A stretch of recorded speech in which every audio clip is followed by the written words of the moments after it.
Muchas gracias, muy buenos días a todas y a todos. Para mí es un gusto estar con ustedes impartiendo una materia más sobre temas que están relacionados con el pensamiento crítico, el derecho y sobre todo en esta parte el proceso mediante los jueces, mediante el cual los jueces perdón, toman decisiones y emiten sentencias.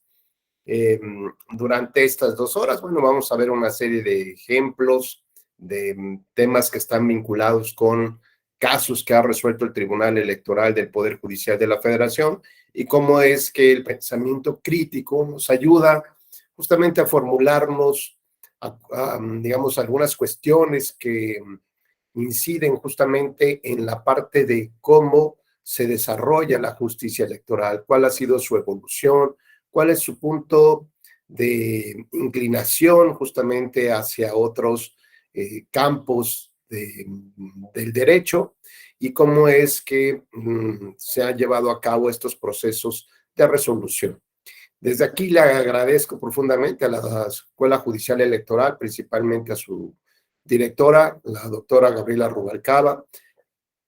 Asimismo, un saludo fraterno al magistrado Felipe de la Mata Pizaña y al magistrado presidente del Tribunal Electoral del Poder Judicial de la Federación, Reyes Rodríguez Mondragón. Igualmente, un gran saludo con mucho afecto a las magistradas y magistrados que integran las distintas salas regionales del Tribunal Electoral.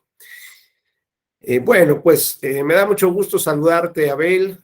Ya hemos coincidido en otras ocasiones, igualmente Manuel, Clara Luz, Alberto y todos aquellos que se van incorporando poco a poco a este curso y tienen la amabilidad de encender sus cámaras para saludarlos. Bueno, pues vamos a iniciar. Voy a, si me lo permiten, poner aquí una presentación para irle dando un poco de forma, de contenido a esta charla.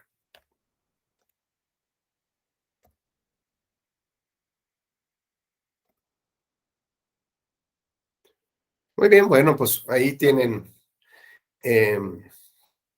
mi contacto en Twitter como @RubénBecerraRB de Victoria, por si quieren ahí seguirnos, seguir formando comunidad en los distintos temas que a todos nosotros nos ocupan.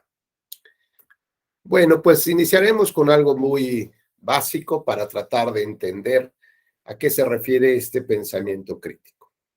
Bueno, es una forma de pensar sobre cualquier tema, estamos hablando de términos generales, es un modo de pensar sobre cualquier tema, algún contenido, alguna información, algún problema en específico, en el cual pues, las personas mejoran su calidad de pensamiento. Es decir, se genera un proceso de razones sobre estos temas que nos dan una visión completamente distinta de cómo ordinariamente se atiende, se absorbe el conocimiento y esto provoca que se genera un hábito también. Se establecen como herramientas del pensamiento que nos llevan justamente a otros procesos y otras maneras de pensar y que se pueden someter a estos estándares o reglas intelectuales. Así que bueno, debemos de partir que el pensamiento crítico consiste en un proceso de entendimiento de los fenómenos, de los casos, en particular de los asuntos que son sometidos a la jurisdicción de los tribunales para que sean resueltos y la manera como estos jueces advierten las distintas problemáticas que se están presentando para poder dar una solución lo más integral, completa posible a partir del entendimiento claro y profundo de la institución jurídica que van a analizar. Y este proceso justamente nos ayuda a tratar de encontrar las herramientas necesarias para poder llevar a la práctica este conjunto de razones que nos van a dar este entendimiento completo, cabal, profundo, integral de la institución o del derecho fundamental que estamos analizando.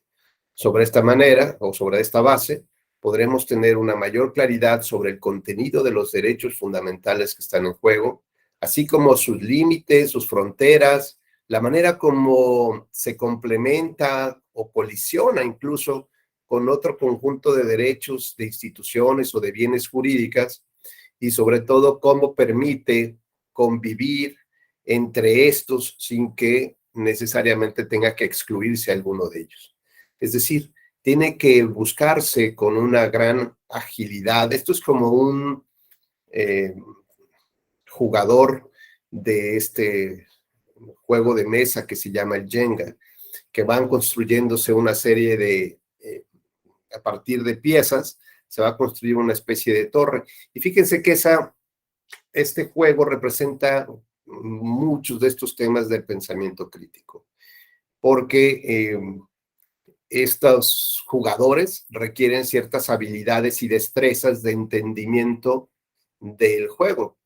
Y no solamente con respecto a su finalidad, que es extraer una pieza y ponerla en un nivel superior, sino que además deben de tener esta habilidad y entendimiento para conocer más o menos cuál es el peso específico de cada pieza y de cada movimiento que hagan, asimismo del espacio vacío que van dejando, las inclinaciones que tiene la torre, la base sobre la cual se fundamenta o se asienta, como puede ser una mesa, o las primeras fichas sobre las cuales crece justamente esta torre.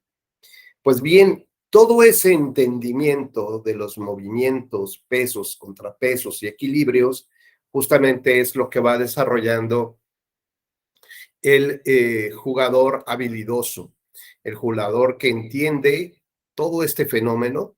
Bueno, justamente a partir del pensamiento crítico, también nos ayudaría a entender cuáles son los pesos y contrapesos de las normas, de los derechos, la ausencia o la omisión legislativa, así como la evolución o el camino que ha llevado cada institución justo poder desarrollar, eh, para poder desarrollar una, un entendimiento muchísimo más claro de los temas que son sometidos a los tribunales. Así que bueno, pues el pensamiento crítico de entrada nos ayuda a desarrollar la habilidad de identificar problemas a partir de cuestionarnos sobre diversos temas, diversos eh, elementos o partes que componen el todo de un problema, de una temática, y a partir de las dudas que vamos generando, pues también nos lleva a la posibilidad de irla respondiendo. Por eso es que el conocimiento científico, cuando ustedes formulan una tesis, siempre se sugiere iniciarla con una pregunta, para que en el desarrollo de todo el trabajo podamos ver si realmente llegamos a contestar de manera puntual y concreta esa pregunta que estamos formulando. Porque si solamente lo abrimos como si fuera un gran tema, pues podrían tocarse muchos temas, pero pocas cosas en concreto, o podríamos perdernos un poco en la dirección y el camino que deberíamos de seguir. Así que siempre es importante iniciar con preguntas para que en automático nos obligue a tratar de encontrar respuestas a estas grandes dudas.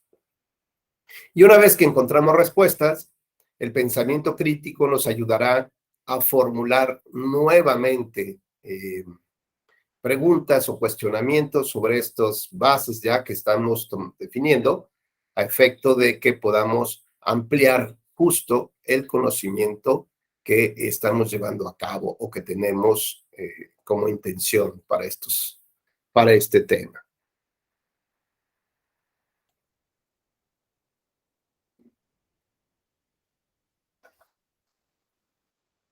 El pensamiento crítico se trata de un juicio, es decir, de un proceso de razones que tiene como objetivo generar esta capacidad de análisis o interpretación. Y este conjunto de razones o proceso de razones se va llevando de manera,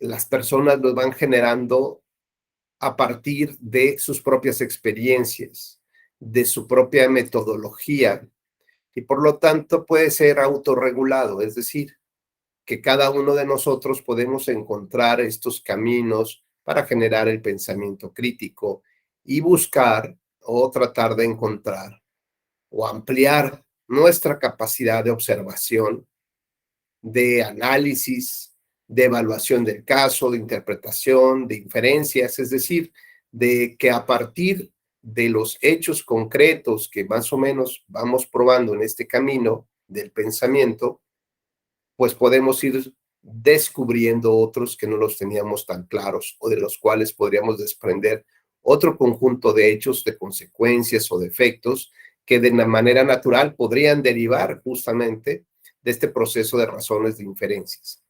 Así mismo, el pensamiento crítico nos ayuda y nos provoca para que presentemos argumentos, es decir, que este pensamiento que tenemos lo podemos ya plasmar en documentos, lo podríamos expresar a partir de este tipo de argumentos sustentados en pruebas que son claras, pertinentes, que son adecuadas, justamente para sostener o apoyar las premisas sobre las cuales estamos trabajando estas ideas que van a fluir sobre un tema en concreto.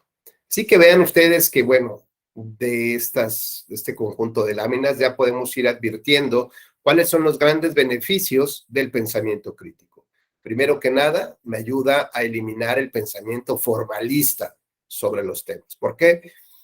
Porque lo que busca ahora es la razonabilidad de mis temas, la razonabilidad que debe existir en mi pensamiento a partir de una estructura. Esto es, ¿puedo generar yo las reglas con las que voy a pensar? Claro que sí. Y la primera de ellas ya me la dan aquí los autores, que tengo que iniciar con una pregunta. Tengo que hacer cuestionamientos sobre esa institución, fenómeno jurídico que voy a analizar, como podría ser el caso de la representación proporcional, por ejemplo, para ahora que está en boga el tema de la reforma electoral.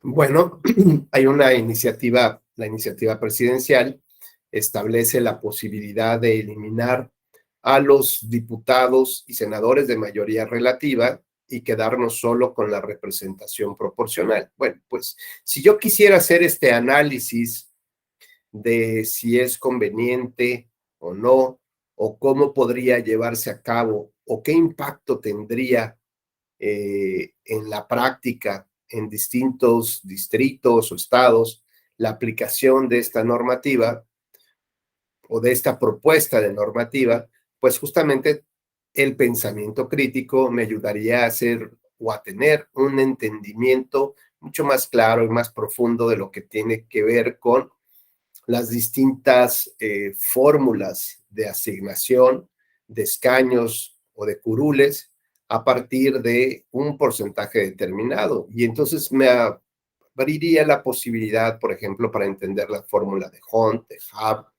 o la de la proporcionalidad pura. Y entonces podría yo tener ya, a partir de este conocimiento, la posibilidad de cuestionar otros grandes temas. Por ejemplo, ¿cuál sería la mejor fórmula de estas tres, la que convendría más a la situación mexicana? Y de ahí seguramente tendría yo la posibilidad de cuestionar nuevamente otros temas que poco a poco voy descubriendo a partir del pensamiento crítico. El objetivo, insisto, es generar la capacidad, ampliar esta capacidad de interpretación, de análisis, de evaluación y de inferencia.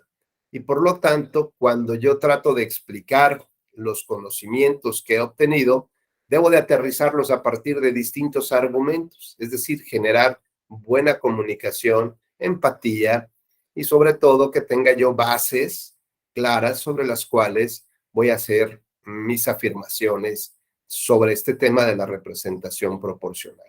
Y en su caso, si pudiera yo acompañarlas con un conjunto de elementos, de evidencias o de pruebas, bueno, pues vendría justamente a fortalecer el conocimiento, la interacción, la argumentación, la plática que podemos tener desde una sobremesa hasta un foro jurídico sobre, por ejemplo, las distintas experiencias que han tenido otros países aplicando, otras legislaciones aplicando cada una de estas fórmulas de la representación proporcional.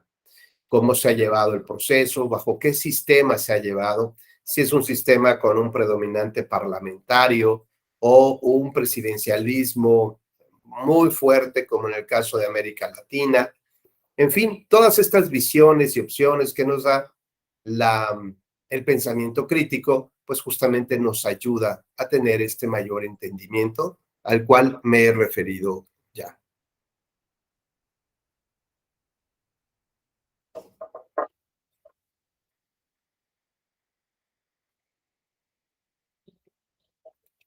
Entonces, digamos como primer conclusión, podemos decir que el pensamiento crítico nos ayuda a generar un análisis objetivo y nos ayuda a evaluar un problema para formar un juicio, es decir, para llegar a una solución que en el caso de los jueces son sentencias.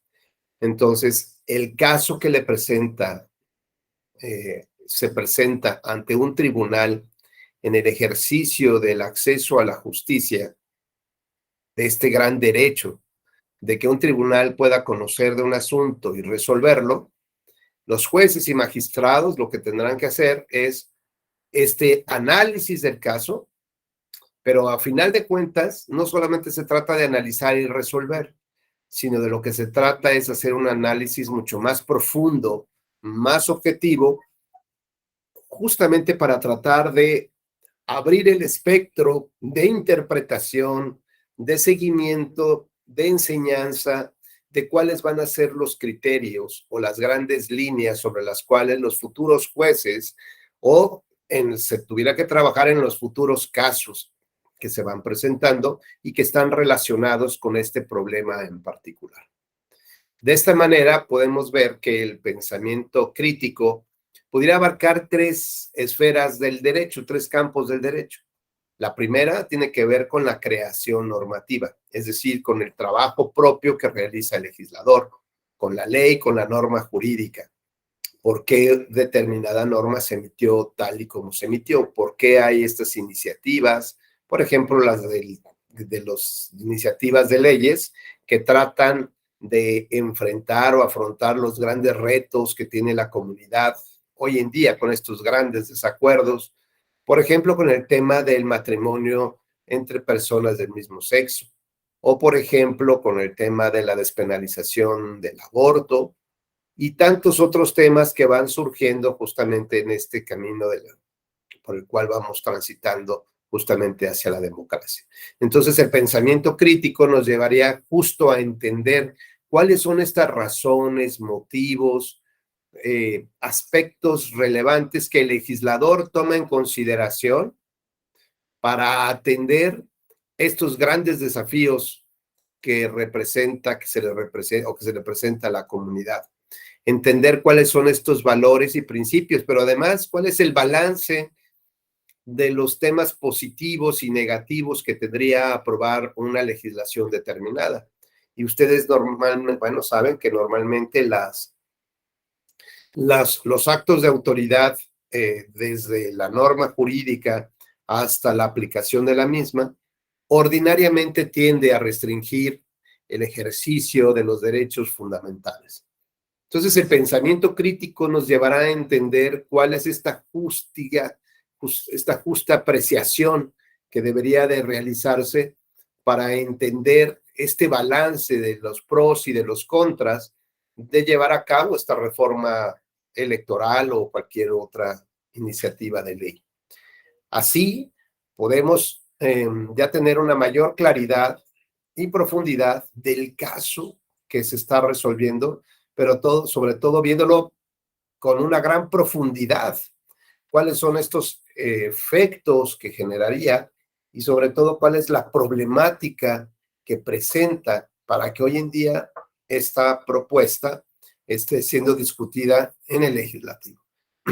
Este, digamos, es el primer campo de ataque o de que deberíamos utilizar el pensamiento crítico. El segundo está relacionado con la aplicación de esa norma. Es decir, ya en el caso concreto que nos estaremos refiriendo a lo largo de estas 2 horas, tiene que ver con la producción de la sentencia, con el proceso deliberativo que llevan a cabo los jueces para resolver los casos. Y sabemos que este proceso deliberativo inicia con el análisis de las normas jurídicas que van a utilizarse para intentar resolver el asunto. En segundo lugar, con la valoración de las pruebas que pretenden probar los distintos hechos que fueron presentados en el expediente. En tercer lugar, analizar cuál es la historia que se construye sobre estas distintas pruebas o los hechos para poder llegar a un punto de conclusión probatoria. Esto es donde el juez determina si esta historia sobre que se está planteando en la demanda realmente tiene elementos de asertividad, tiene elementos de fiabilidad para poder llegar a la conclusión. Por ejemplo, imagínate a Abel o a Manuel, de condenar a una persona a perder su libertad. Ese proceso de decisión, de condena o de absolución, se da ya prácticamente al final de este conjunto de razones. Si tuviera el juez un análisis formalista o muy formal del derecho o del caso, pues seguramente podrían cometerse muchos excesos o injusticias en las decisiones, tal como se llevó a cabo durante otras épocas. Y déjenme recordarles, haciendo aquí un paréntesis, déjenme recordarles, por ejemplo, que el actual sistema de valoración probatoria en materia electoral y en muchas otras materias se refiere a un sistema mixto. Y este sistema mixto está compuesto por un sistema de prueba tasada por el legislador, es decir, al que previamente ya le asigna un valor determinado, un alcance máximo que puede tener las pruebas y que el juez estaría obligado a acatar. Y por otro lado, una especie de lo que fue la libertad de valoración probatoria, pero no tanto como en aquellas épocas, en estas épocas primarias de aquellos jueces o tomadores de decisiones, en las que tenían una gran libertad para valorar alguna prueba.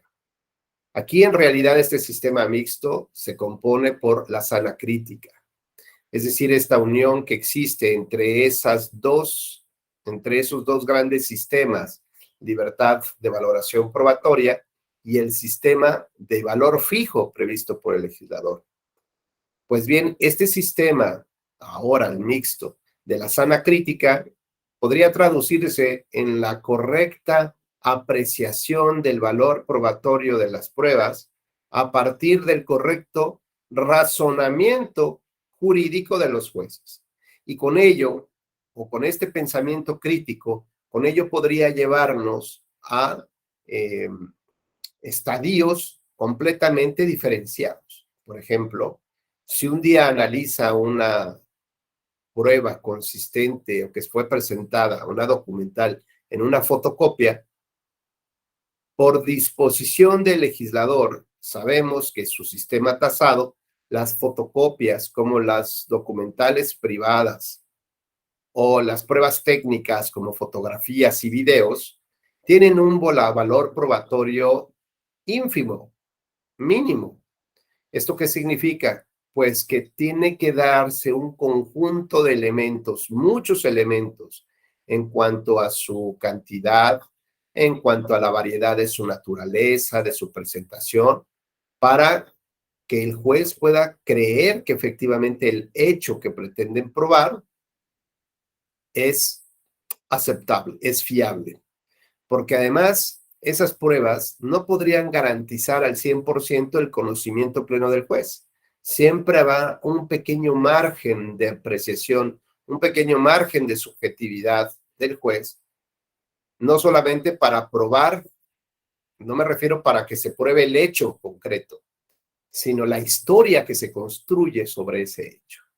Si yo aportara los suficientes elementos de prueba para considerar que una persona estaba afuera de una casilla junto con otras y que en sus manos se le veía dinero y que ese dinero pasó a las manos de los colegas que tenía a su alrededor, esos hechos puedo probarlos.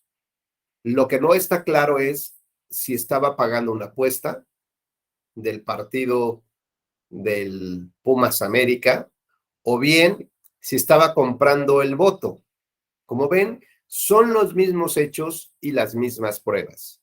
Sin embargo, sobre estos hechos y pruebas se pueden construir diversas historias. Lo importante entonces será para el juez determinar si ese colega estaba pagando una apuesta o estaba comprando el voto.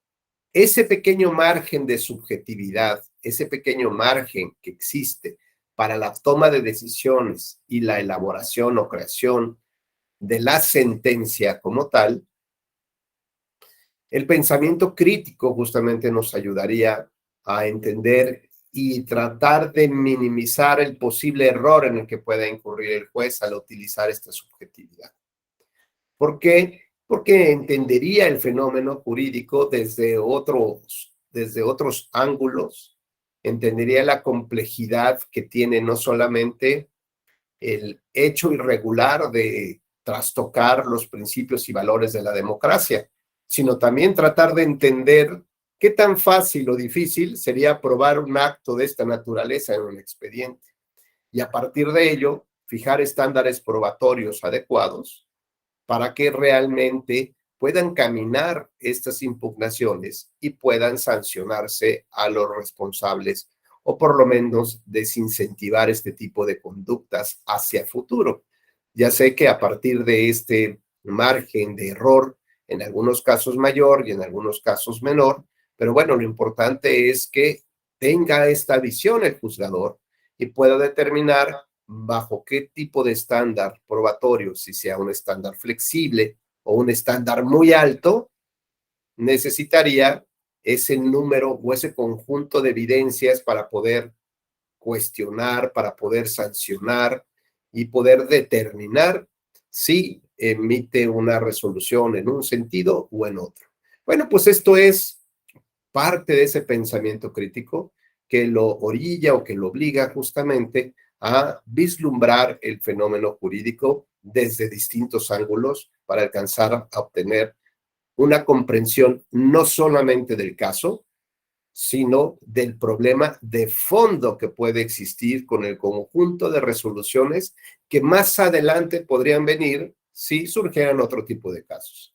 Así que esto nos coloca en el tercer campo de visión del pensamiento crítico. Ya vimos que el primero fue la creación normativa, el segundo fue la aplicación e interpretación de esa creación normativa, es decir, de la ley, y el tercero tiene que ver con la dogmática jurídica, con esta enseñanza que buscarían las grandes líneas jurisprudenciales, los grandes precedentes de los tribunales constitucionales o internacionales, que nos dan un poco de enseñanza a jueces, a los nuevos funcionarios, a los litigantes, y sobre todo nos da esta predecibilidad de cómo van a ser resueltos pues los nuevos casos y los casos novedosos. Y novedosos me refiero a aquellos que se van incorporando, al cual se le van incorporando nuevos elementos, se aderezan nuevas circunstancias y contextos que lo hacen diferente al primero que se resolvió. Pero que a final de cuentas estos criterios trataron de, o este análisis trató de vislumbrar cualquier tipo de asunto similar o análogo al que están resolviendo y que pudiera resolverse hacia el futuro.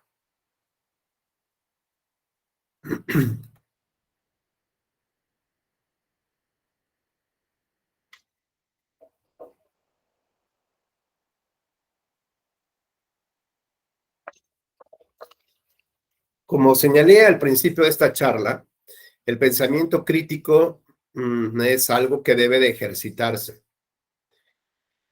porque gracias a los distintos mecanismos o herramientas que tenemos o que podemos echar mano de ellas, seguramente tendremos en poco tiempo a un pensador crítico y ejercitado, con lo cual va a empezar a desarrollar un conjunto de habilidades importantes que le van a dar destreza para el análisis, velocidad de pensamiento, de reacción, para poder entender un fenómeno jurídico.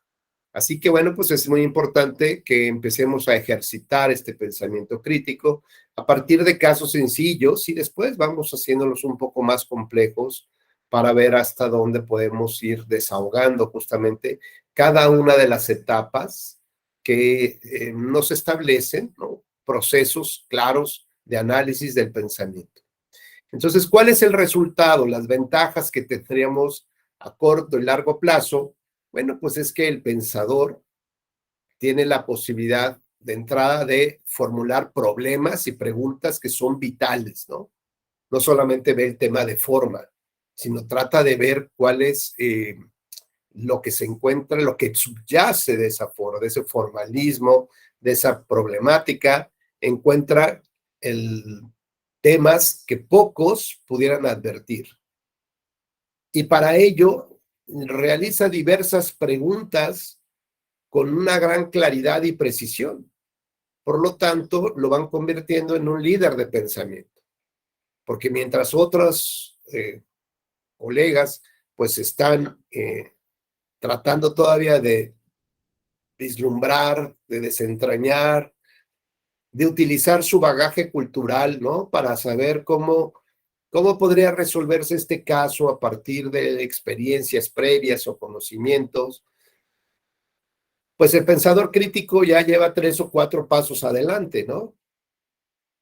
El pensador crítico no busca resolver el caso inmediato, busca desentrañar el fondo y la complejidad del tema para poder ahora sí, ya una vez descubierto, empezar a construir la solución del caso y una solución mucho más integral que desde la que se advierte del pensamiento formalista.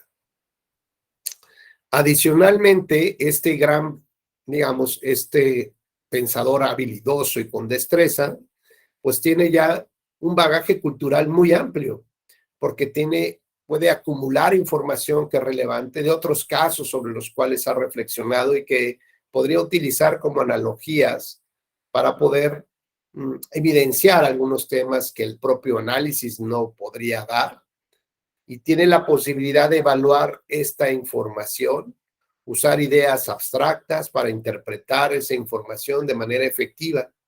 Es decir, va conociendo o va teniendo otros elementos ya internos que se refieren a su discurso, a su bagaje cultural, que le da justamente esta visión de conjunto de los temas, ¿no?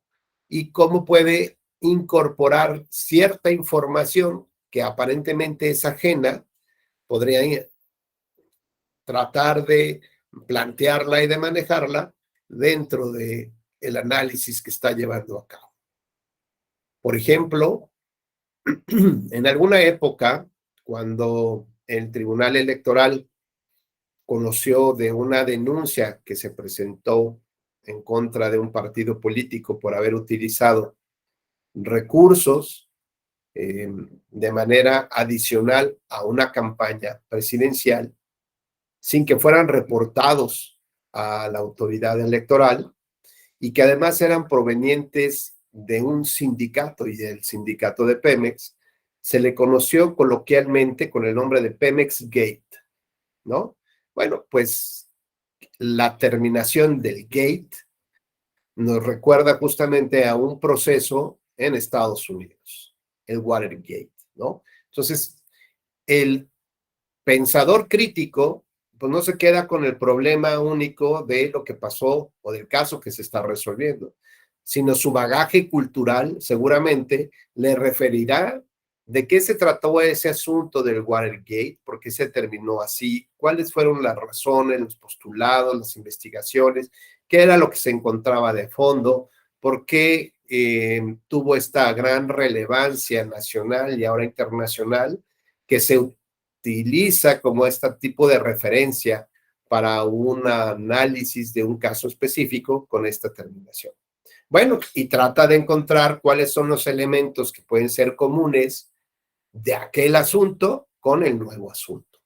Y adicionalmente, bueno, pues este bagaje cultural que tiene le permitiría llevar a cabo algunas propuestas de solución, de enfoque, del análisis respecto del nuevo caso. A lo mejor aplican o a lo mejor no, pero lo importante es que hay herramientas sobre las cuales puede echar mano para tener una visión mucho más integral e, insisto, poder descubrir cuáles son las verdaderas problemáticas y a partir de ello construir. Y fíjense que una de las principales problemáticas que tenía este caso era la ausencia de legislación, la ausencia de reglas que trataran de resolver casos de esta naturaleza. Y lo importante de esto y de muchos otros, por ejemplo, es que los partidos políticos, a pesar de tener personas físicas que lo integran como dirigentes, pues finalmente son reconocidos como entidades, como personas morales.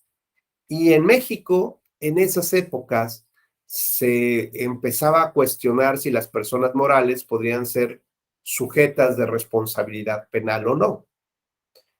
Pues si las empresas que típicamente podrían reputarse como los responsables o asumirles una responsabilidad penal, pues los partidos políticos cuyos representantes o dirigentes formaban parte de los cuerpos legislativos, pues evidentemente dejaban todo de lado, ¿no? Hacían a un lado a los partidos políticos, les generaban una condición especial para que no entraran dentro del grupo de análisis, por ejemplo, de cualquier otra persona moral y poder fincar responsabilidades penales. Sin embargo, bueno, el bagaje cultural de otros casos fuera de México, sobre todo de la Corte Constitucional Alemana, permitió encontrar una figura que podría utilizarse para la resolución de ese y de muchos otros casos. Y se conoce con el nombre, ya en castellano, de levantamiento del velo, la teoría del levantamiento del velo. ¿Y esto qué implica? Bueno, pues justamente que detrás de una persona moral, efectivamente hay personas físicas que llevaron a cabo los distintos procesos mediante los cuales o conductas mediante los cuales se pudiera llegar a cuestionar o sancionar a una persona moral vía las personas físicas. Se decía que cuando un partido político llegaba a su fin, perdía su registro, pues quedaba la nada jurídica. Y eso no era posible, sino que el pensador crítico tenía que encontrar una fórmula de solución del conflicto, porque había un conjunto de recursos públicos asignados a ese partido político, y si no existía en la ley un procedimiento para poder recuperar esos recursos, si no existían responsables para ello, pues entonces prácticamente se extinguían los recursos públicos sin posibilidad de exigir una responsabilidad a nadie. Bueno, pues este bagaje cultural permitió que pensadores críticos encontraran soluciones a los casos. De otra manera, un pensamiento formalista hubiera llevado a entender pues que no había nadie a quien sancionar y terminar el asunto. Un pensamiento formalista llevaría a entender que pueden presentarse un conjunto de irregularidades durante el proceso electoral y la jornada electoral, pero que si bien no constituyen por el legislador casos de nulidad de votación o de elección, lo cierto es que sí pudieran afectar los procesos electorales, la democracia. Y por eso, por ejemplo, surgió en el debate la idea de la causal de nulidad abstracta de elección. Porque si nos hubiéramos mantenido con ese pensamiento formalista, pues diríamos, estos hechos irregulares que vienes a plantear, aunque estuvieran probados, ¿no? Incluso algo así se utilizaban estas frases aún suponiendo que estuvieran probados en el expediente, lo cierto es que el legislador no los consideró como causas de nulidad. Y al no considerarlo así, pues se pueden estimar como irregularidades menores que no afectarían de una manera importante el proceso electoral. Vean ustedes entonces la relevancia del pensamiento crítico justo al momento de emitir la sentencia. Y este tercer punto, bueno, pues es que el pensador crítico llega a conclusiones y soluciones probándolas con criterios y estándares relevantes. ¿Y esto a qué se refiere? Bueno, pues utiliza estos mecanismos para ver cómo puede resolver otro conjunto de casos similares o análogos. De esta manera, lo que está generando en este tercer punto, estaría generando estándares, es decir, un modelo de resolución de casos a largo plazo. Y estos estándares relevantes nos hablan justamente de esta tercera mirada del pensamiento crítico que refiere a la dogmática jurídica. La enseñanza a partir de criterios, de grandes líneas de decisión, para que la comunidad pueda tener esta predecibilidad de cómo van a resolverse casos similares. Y en su caso, en su momento, pues decirle a los jueces, oye, así no, estimamos que este tipo de resoluciones son injustas y habría que modularlo hacia otro tipo de sociedad que es la que estamos construyendo en este momento o se está construyendo en este momento. Por ejemplo, disposiciones que antes eran muy claras que tenían que ver, por ejemplo, con el matrimonio, pues hoy ya no lo son tan relevantes. ¿Por qué? Porque se ha ido construyendo otro tipo de concepto de familia, por ejemplo, y que para todos nosotros nos es mucho más común que la familia tradicional de hace 40 o 50 años. Entonces, esta manera de informar los que tienen los jueces a partir de las sentencias, pues insisto, además de generar la predecibilidad de cómo se van a resolver casos similares, le otorga la posibilidad a las distintas autoridades, a los abogados, a los litigantes, de darse también el tiempo para reflexionar con pensamiento crítico sobre estas líneas jurisprudenciales. Por ejemplo, ahora que está en el foro jurídico el debate de la prisión preventiva oficiosa, pues justamente nos ha dado la oportunidad de reflexionar a muchos con una mayor visión de las complejidades, de los entreveres, de los excesos y en su caso de los beneficios jurídicos y de largo alcance que tendría mantener una figura como esta. Pero la reflexión o el pensamiento crítico a partir justamente de estos elementos, que vamos a ver un poquito más adelante, nos da la posibilidad de formularnos preguntas, problemas, y por lo tanto tenemos ya la posibilidad de fijar nuestros puntos con claridad. De esta manera, cuando logramos este primer objetivo, pues nos daremos a la tarea de buscar la información necesaria para poder resolver, para poder responder a estos cuestionamientos que estamos formulando.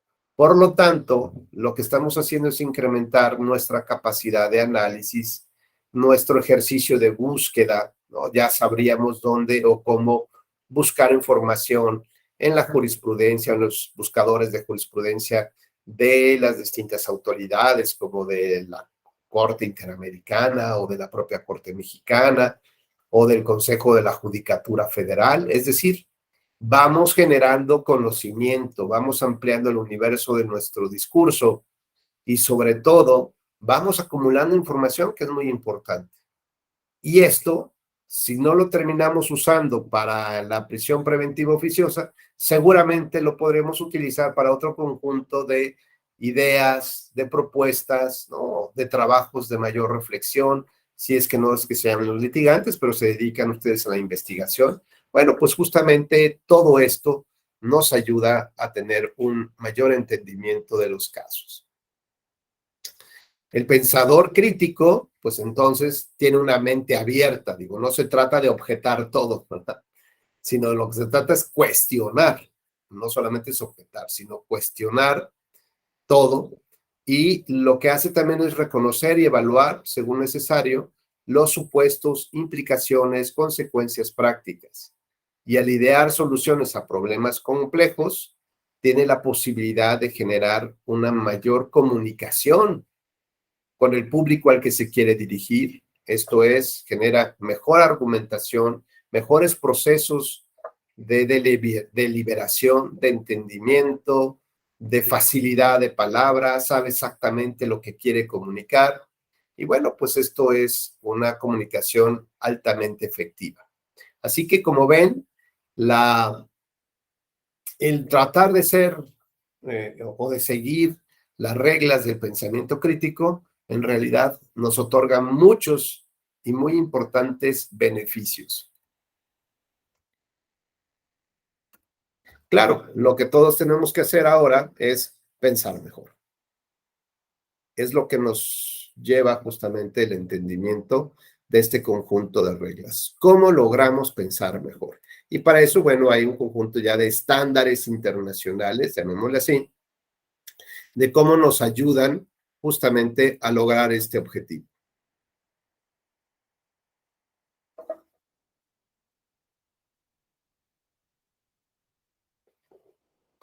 Para lo cual habría que entender que todo razonamiento tiene un propósito, busca solucionar un problema, resolver una pregunta o explicar algo, y tiene que fundarse en supuestos, en premisas, ¿no? En puntos de arranque, en situaciones de,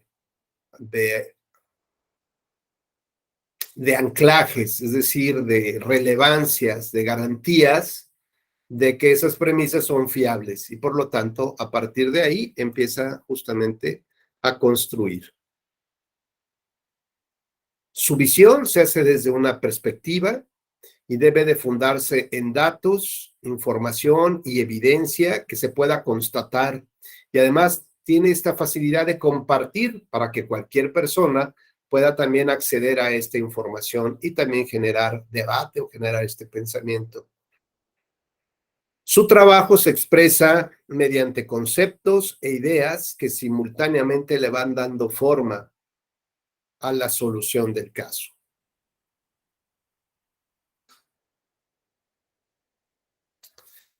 A partir de estos anclajes que tiene, es decir, a partir de estas evidencias, él provoca otras más. Es decir, busca llevar a cabo este proceso de inferencia, de arribar a otros datos, otros hechos, a partir del mismo conocimiento de un hecho o de un tema en concreto.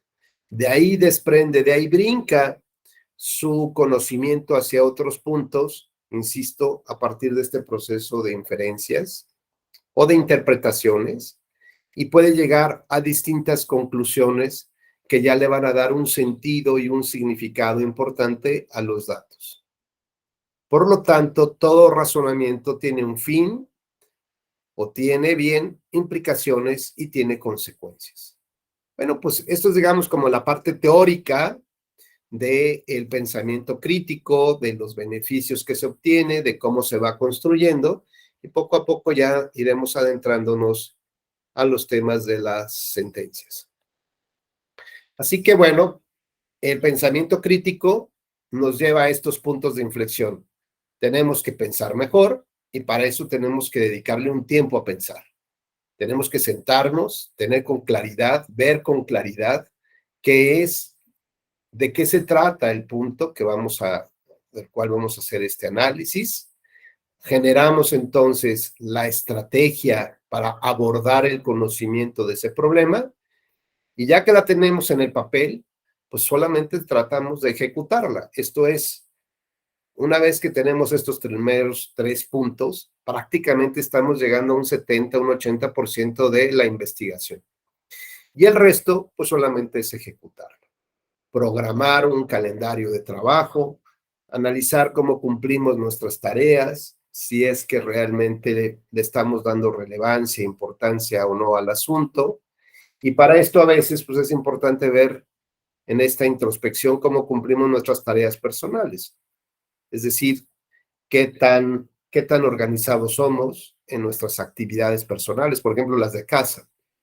Qué tan organizados somos, qué tan ejecutivos llegamos a ser, qué tanto orden tenemos, qué tiempo le dedicamos a las cosas, si sabemos priorizar o no, si todo lo dejamos hasta el final, si antes de tomar esta clase ya tuvieron oportunidad de desayunar o no, si quedaron dormidos o no, en fin, si lograron llevar a cabo alguna planeación que tenían antes de que iniciar esta clase o no. Es decir, tenemos que hacer este análisis personal que a veces no nos gusta mucho, pero tratar de entendernos también como seres humanos. Bueno, pues cómo es que llevamos a cabo también nuestros procesos en casa o en el trabajo, ¿no? Si somos de aquellos que todo lo dejamos hasta el final.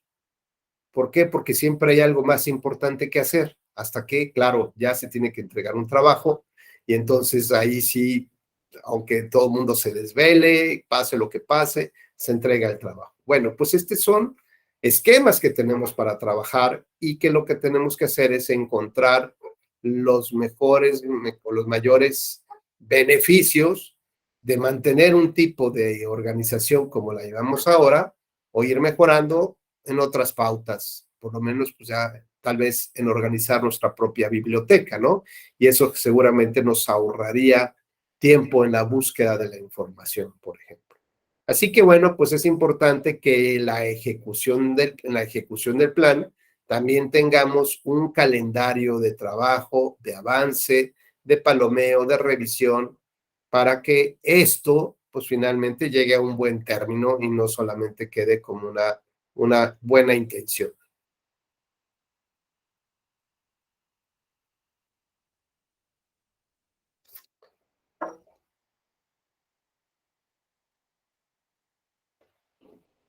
Decía yo que nos vamos acercando justo a la parte donde los jueces tienen que resolver y tienen que tomar de decisiones. Bueno, pues finalmente el juez tiene la capacidad de vislumbrar el problema desde distintos ángulos, de distintas variables, tiene que recopilar la información, evaluar cómo completamos estas tareas a las que yo me refería, no solamente las de la investigación, sino, por ejemplo, la elaboración de una sentencia, cuando sabemos que tenemos una fecha límite para presentar un proyecto de resolución ya sea a nuestro jefe o el magistrado o la magistrada hacia el colegiado, o una fecha de término que estableció el propio legislador. Bueno, entonces a partir de esos puntos tenemos que fijar estos calendarios y ver exactamente cómo podemos cumplir estas tareas profesionales, haciéndolas compatibles con los temas familiares, con los temas personales, justamente para poder llevar todo a un buen puerto, ¿no? En esta visión de resolución del problema, el pensador crítico tiene que analizar cuáles son las variables más importantes y trabajar sobre de ellas, porque imaginen un caso donde la interpretación de la, la, las reglas de género para la integración de la Cámara de Diputados Federal, pues no se analice desde los distintos ángulos. Bueno, pues podría llegar el caso que se resuelva el tema, pero finalmente se dejan vacíos, espacios que después no van a poder ser llenados o que requerirá una nueva reflexión eh, por parte del propio juzgador ante la imposibilidad de cumplir las órdenes o los mandatos que estableció en su propia sentencia. Imaginen que el Congreso responda, le diga, pues fíjate, tribunal, que no tengo posibilidad de resolver, de llevar a cabo tu sentencia porque pues no se entiende, no dejaste de analizar el tema de la alternancia, por ejemplo, en fin, una serie de elementos que podrían provocar que no se pudiera llegar a impartir la verdadera justicia como tal. Así que el pensador crítico, bueno, pues ya sabe, tiene esta idea de cuáles son las variables más importantes, ya encontró los distintos caminos por los cuales podría llegar a las conclusiones, ya recorrió todos esos caminos, evaluó los pros y los contras de pasar, de atravesar por ellos, de cuáles fueron las conclusiones a las que arriba, y a final de cuentas, o a fin de cuentas, lo que lleva a cabo es un proceso de razonabilidad, un balance de razones, de positivas y negativas, mediante las cuales lleva a cabo este proceso imaginario de cómo podría resolverse el asunto. De esta manera, entonces se encuentra que la decisión que toma es la decisión que se encuentra mejor justificada. Insisto, esta es una contraoposición, ¿no? Esto es muy claro como ir en contra del pensamiento formalista, ¿no? En el sentido de decir que 2 más 2 son 4 y no existe otra posibilidad, en el sentido de señalar que la ley establece cuáles son los alcances y requisitos y no hay otra manera de analizar el asunto. Entonces, la reflexión del tema, el conocimiento profundo de la institución jurídica permite comprender justamente el fenómeno jurídico y tratar de encontrarle las soluciones más adecuadas al mismo.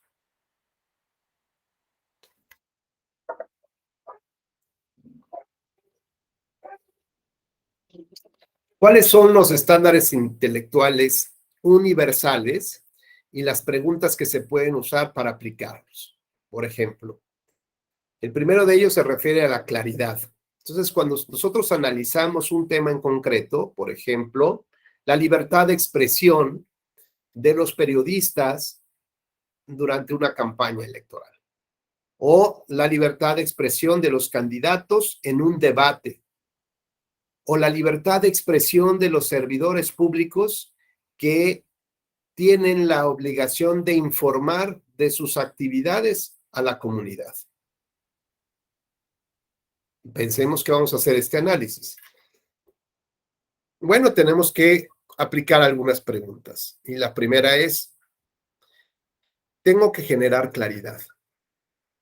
Esto implicaría responder a la siguiente pregunta. ¿Puede explicar o ampliar sobre este asunto? ¿Puede expresar su punto de vista de otra forma? ¿Podría darme un ejemplo? Es decir, yo abrí 3 temas que pudiéramos analizar y que están vinculados con la libertad de expresión. Sin embargo, mis temas son genéricos. Yo lo que necesito es poder aterrizarlos y tener claridad justo en lo que quiero preguntar. Por ejemplo, yo preguntaría si si un candidato tiene el mismo derecho o la misma libertad de expresión, de expresarse, que tiene un periodista. O bien yo preguntaría si en un debate, digamos, en un conflicto entre ambas libertades, entre la libertad de expresión del periodista y la libertad de expresión de un servidor público, en caso de que llegaran a colisionar, de que chocaran, ¿cuál de ellas debería de prevalecer? ¿Existiría un derecho de réplica por parte del servidor público o del periodista? ¿Puedo expresar mi punto de vista de otra forma? Bueno, pues yo preguntaría, por ejemplo, si un presidente de la República o un gobernador podría estar criticando a la prensa. Y pues a lo mejor alguien dirá, pues sí, probablemente sí, pero ¿qué pasa en un sistema donde el titular del Ejecutivo ejerce un poder muy importante, muchísimo mayor que en un parlamentario? y que además ese presidencialismo ha llevado, por ejemplo, a que los regímenes concluyan o terminen en un autoritarismo o en una dictadura. Y que además este conflicto se da en países latinoamericanos, donde el presidencialismo, la figura presidencial, está muy arraigada históricamente y ha tenido, digamos, características muy propias de la América Latina, ¿no? Que en comparación con otros países, por ejemplo. Bueno, entonces ya podemos entender un poco más el conflicto. ¿Qué tal si yo quisiera preguntar o quisiera, justo, si yo quisiera como legislador proponer una iniciativa para que el presidente de la República se pueda reelegir de manera indefinida? Y bueno, pues yo diría, si el presidente municipal y el diputado y el senador se pueden reelegir, es decir, ya se relativizó ese principio de la no reelección con la cual surge el Estado mexicano moderno, pues ¿por qué no hablar ahora de el presidente? ¿O por qué si ya se le otorgó el derecho de votar a ministros de culto religioso o religiosas, ¿por qué no reconocerles el derecho a ser votado? Y entonces empiezo a llevar a cabo este proceso de cuestionamientos sobre un tema para tratar de aterrizar el punto hacia dónde quiero llevar mi reflexión. ¿Puedo darles un ejemplo? Claro que sí puedo dar un ejemplo. El ejemplo podría ser este, en el cual solicito un proceso, que se aperture un proceso de consulta popular y le preguntemos a la gente, por ejemplo, si quieren que el presidente de la República se reelija indefinidamente. No nada más para 2, 3 o 4 procesos, sino indefinidamente, o sea, prácticamente hasta que fallezca. ¿Y esto a qué me llevaría? Primero que nada, me llevaría al análisis de dos argumentos muy fuertes y que tienen que ver con la legitimidad democrática. ¿De qué va esto? Que a lo mejor la Constitución puede decir una cosa, pero el pueblo dice otra. Y en estas épocas, ¿a quién se le debe de hacer más caso?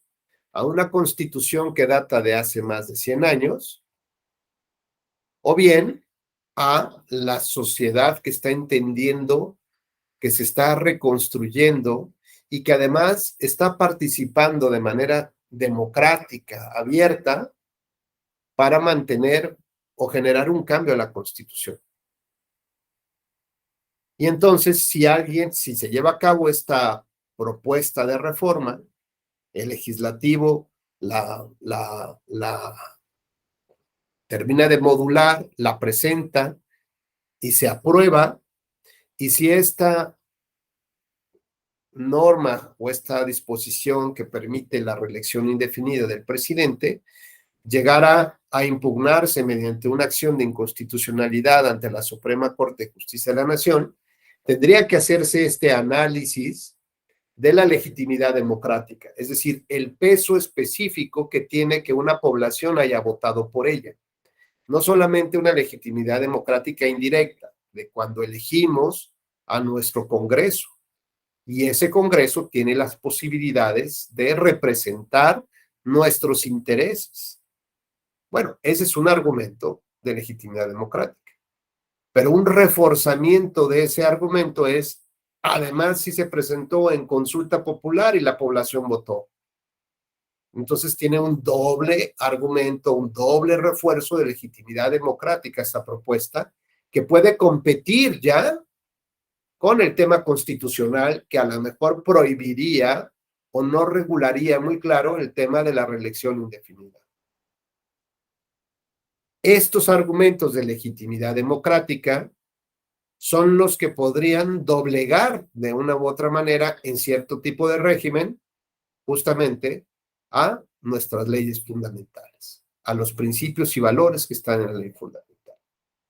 Así lo solicitó, por ejemplo, lo hizo la consulta Colombia, la Corte Interamericana, y la Corte definió, entre otros temas, en esta opinión consultiva, en este pensamiento crítico, lo que va analizando es que los Estados miembros de la OEA terminaron aceptando que sus regímenes deberían estar enfocados, deberían de privilegiar la democracia representativa. Y justamente esto implicaba pues muchos elementos, no solamente la posibilidad de votar, sino que haya una verdadera posibilidad de renovación del poder público, que verdaderamente haya posibilidad de tener partidos de oposición, de periodismo o medios de comunicación que realmente formen opinión crítica sobre los asuntos de la ciudad o cómo se está llevando a cabo el ejercicio de la actividad de las autoridades, y que realmente el voto cumpla con este principio de efectividad, como el de sufragio efectivo y no reelección, ¿no? Este principio de efectividad, es decir, que realmente el voto cumpla con ciertas características para poder ser democrático. Por ejemplo, que se respete la voluntad y la libertad del electorado para decidir sobre quién quieren votar. Cuando, pues conocemos que hay una serie, históricamente, hay una serie de prebendas, de beneficios que se les otorgan a los ciudadanos a cambio de su voto, como la utilización de recursos públicos, programas sociales, dinero irregular, no reportado, no fiscalizado, compra de votos, tantas y tantas cosas que en realidad no permiten que se cumpla el principio de la efectividad del sufragio. Bueno, pues estos elementos son los que, junto con otros adicionales, constituirían el concepto de la democracia representativa. Ahora bien, si entendemos que la renovación del poder público, o sea, que sea efectiva, tiene que darse condiciones de equidad, de libre competencia, de protección al principio de neutralidad de las elecciones para que los servidores públicos no interfieran, no apoyen o no perjudiquen a un candidato. Y sabemos que la figura presidencial en un sistema presidencial concentra prácticamente todo el poder. Donde hay pequeños vacíos, ahí llega el presidente, ahí llega la fuerza presidencial. Si el legislador se hace a un lado, pues el ejecutivo va a abarcar también esa parte. Si el Poder Judicial no es fuerte, valiente para tratar de poner un alto a los embates naturales de la ambición del poder, pues si cede un poco de terreno, ahí también va a llegar el poder del presidente. Al punto que el presidente puede terminar destituyendo a los ministros de una corte, puede amenazar con el ejercicio de la justicia en contra de esos ministros, pueden renunciar algunos, pueden darse de baja o pueden aceptar sus propuestas. Y entonces lo que vemos que es de manera natural el poder trata de abarcar más espacios, justo donde puede. De esta manera, la Corte Interamericana advierte que la figura presidencial en sistemas donde hay equilibrios débiles del poder, pues cobra una mayor fortaleza el presidente. Y en automático trata de abarcar a los otros dos poderes. Y en automático, bueno, pues utiliza todas las herramientas que le brinda el Estado para hacerse publicidad, para atacar a algunos, etcétera, etcétera. Luego entonces, ¿de qué neutralidad estaríamos hablando? ¿De qué equilibrio, de qué tipo de equidad en la contienda estaríamos hablando? Bueno, y ahora esto, si esto pasa en un sexenio, imagínense en una reelección que lleva 3 periodos, ¿no? Por ejemplo, 6 por 3, 18 años en el ejercicio del poder, y que todavía buscara un cuarto mandato. ¿cuáles son, digamos, qué quedaría de todos estos elementos de la democracia representativa? Pues prácticamente nada. Por eso es que la Corte Interamericana advierte que incluso debería de establecerse en la ley su prohibición. No solamente no solamente señala que no sería correcto, no solamente establece que va en contra de la Convención Americana y del sistema de democracia representativa, sino que además lo óptimo sería que se establecieran en las constituciones la prohibición de ello, la prohibición de la reelección indefinida. Pero entonces eso nos lleva a otro conjunto de preguntas. ¿Y si fueran 2 periodos? 3, 4, 5. Lo indefinido, pues es justamente cualquier cantidad. Pero, por ejemplo, en Estados Unidos se permite la reelección en una sola ocasión. Pero habla de un periodo de 4 y más otro de 4 son de 8 años. En el caso mexicano o cualquier otro que tenga un periodo de 6 años la presidencia de la República, hablar de un segundo mandato es hablar de 12 años, lo cual, bueno, representaría en 3 periodos, por ejemplo, en Estados Unidos. Y no es que esté bien o esté mal, simplemente nos debe de llevar a la reflexión qué pasaría en la construcción o la desconstrucción, construcción del poder, de los equilibrios del poder en 12 años. Si en 6 se pone en riesgo la democracia, imaginemos en 12 años. Es decir, podríamos permitir, si no una reelección indefinida, la reelección por un periodo adicional. Bueno, pues todo ello nos lleva justamente a pensar con mayor claridad. De eso se trata el pensamiento crítico. El segundo punto es la exactitud. ¿Eso es cierto? Yo puedo decir que un periodo indefinido realmente rompe el principio de la democracia representativa. ¿Cómo lo puedo corroborar? Bueno, pues tendría que hacer un análisis de la evolución de aquellos mandatos donde se han permanecido en el poder, no solamente un periodo. Ahora, por ejemplo, Bukele decía en su campaña, pues claro que estaba prohibido la reelección y hoy pretende la reelección del cargo de presidente. Bueno, entonces veamos un poco qué nos ha señalado la historia, qué evidencias podemos recoger en países como el nuestro o del caso que estamos nosotros analizando. Y evidentemente no lo podemos comparar con un sistema monárquico, constitucional, ni con un sistema parlamentario, sino tendríamos que tomar las evidencias que más se parecieran al caso que estoy analizando. Y bueno, pues como tal, tenemos muchas evidencias de lo que puede pasar en América a partir de que una persona se mantenga en el poder, ¿no? No solamente un partido, sino que una persona se mantenga en el poder. Y bueno, de esta manera puedo tener ya más elementos de prueba para corroborar justamente mis aproximaciones derivadas del pensamiento. La precisión. Puedo ofrecer más detalles, puedo ser más específico, y entonces tendríamos que replantearnos nuevamente nuestros temas y cómo vamos construyendo nuestra argumentación.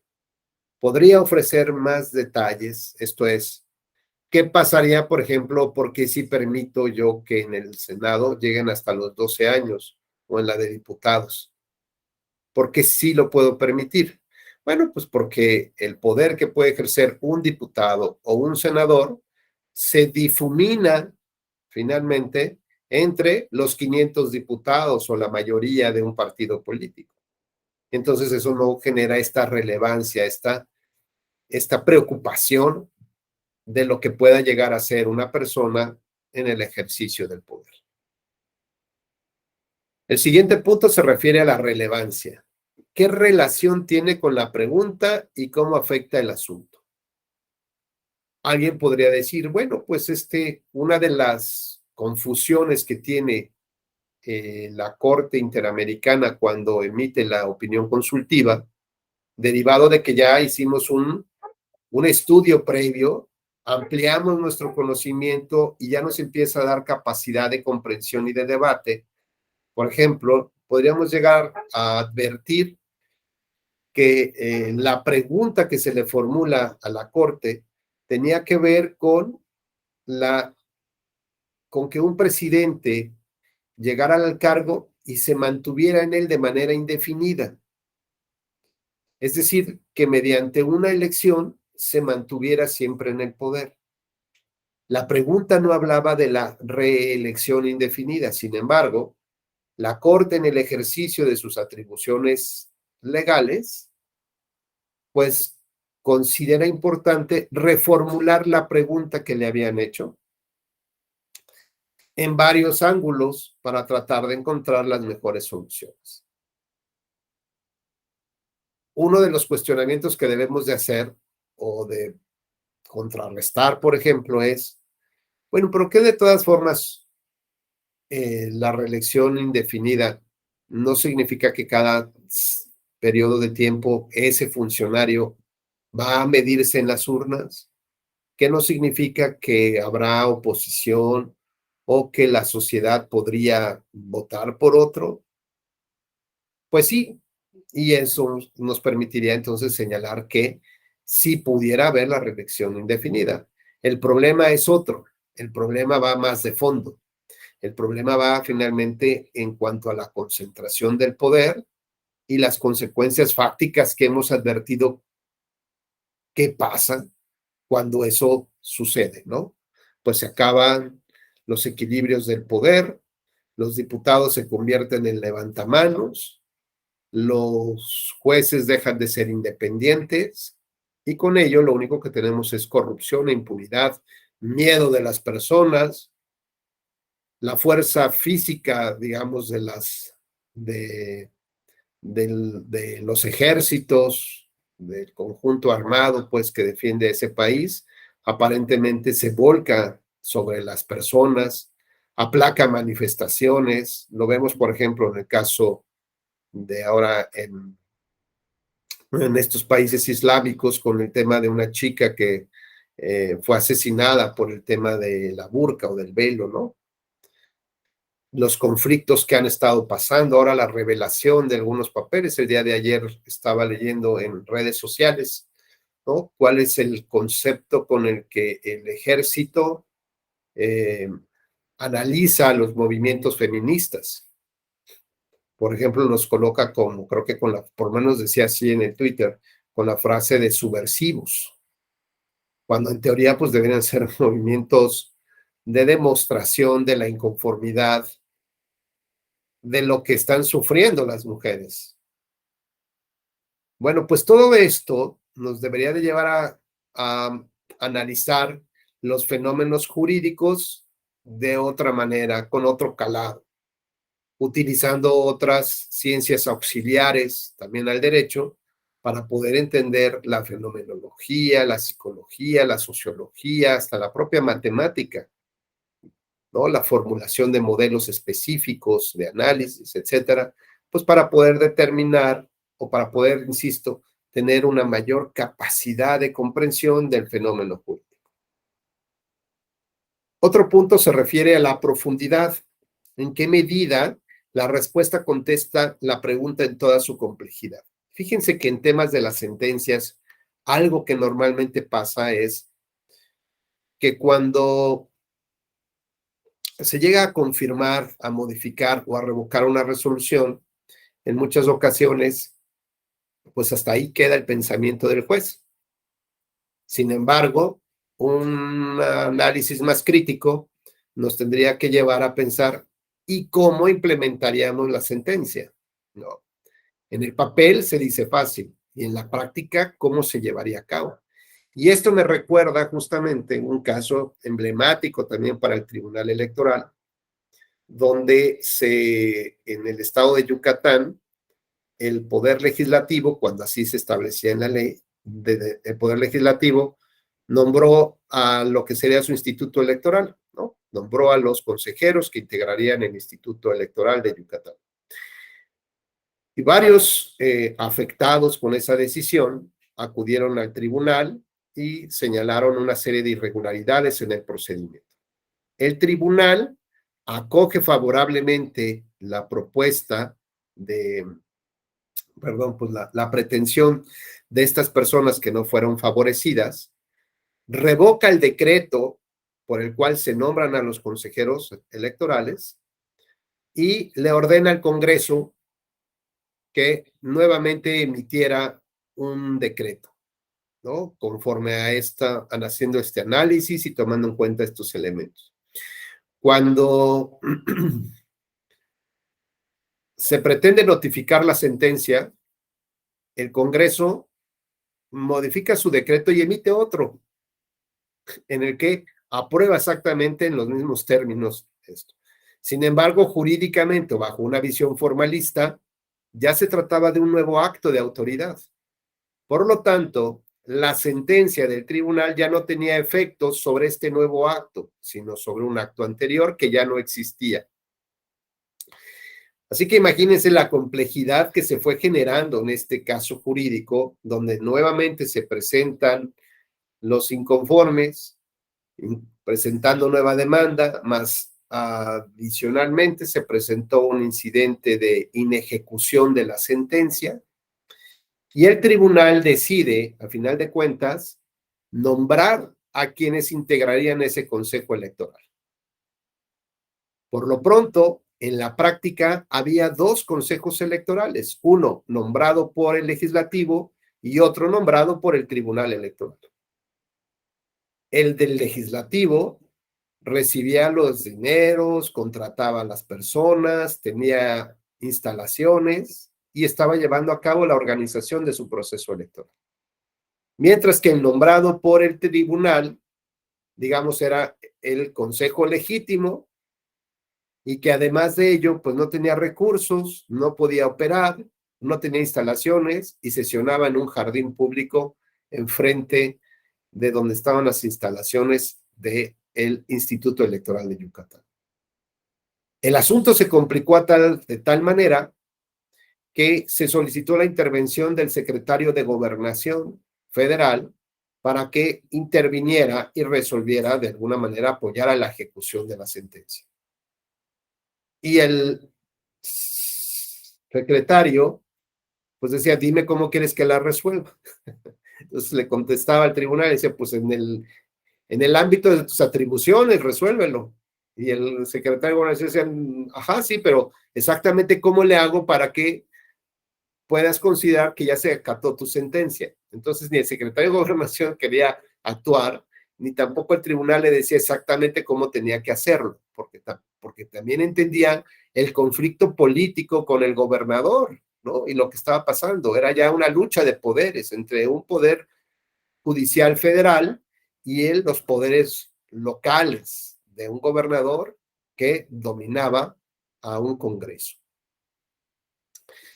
Bueno, pues el asunto prácticamente se fue hasta el límite porque ya se estaban presentando quejas por malversación de fondos, es decir, usurpación de funciones por parte de los consejeros electos por el Congreso local, porque no estaban pues en su campo de actuación ni ejercer esas funciones ni disponer de los recursos públicos. Y esto pues evidentemente en el ámbito federal pues seguramente iba a provocar pues que terminaran en la cárcel estos consejeros, ¿no? Pues el conflicto se siguió llevando hasta que llegó el registro de candidaturas. Y entonces ahí el PRI pues analizó lo siguiente. Ya me he mantenido con tal firmeza para reconocer que el consejo nombrado por los diputados es el correcto, que en teoría yo debería de ¿qué? Presentar mis fórmulas de candidatos ante ese instituto electoral y no ante el nombrado por el tribunal electoral, porque entonces sería reconocer que el tribunal siempre tuvo razón y entonces sí entraremos en otra problemática. Pero ¿qué pasaba entonces si el PRI registraba sus candidatos en el consejo nombrado por el tribunal? pues sería ir en contra de las decisiones de su gobernador y de su Congreso. El problema es que si el PRI registraba en un lugar incorrecto a sus candidatos, pues se iba a quedar sin candidatos, porque evidentemente el tribunal iba a reconocer cuál era el organismo, o siempre iba a darle esta prevalencia de reconocer cuál era el organismo electoral competente para registrar candidatos, que fue el nombrado por el propio tribunal.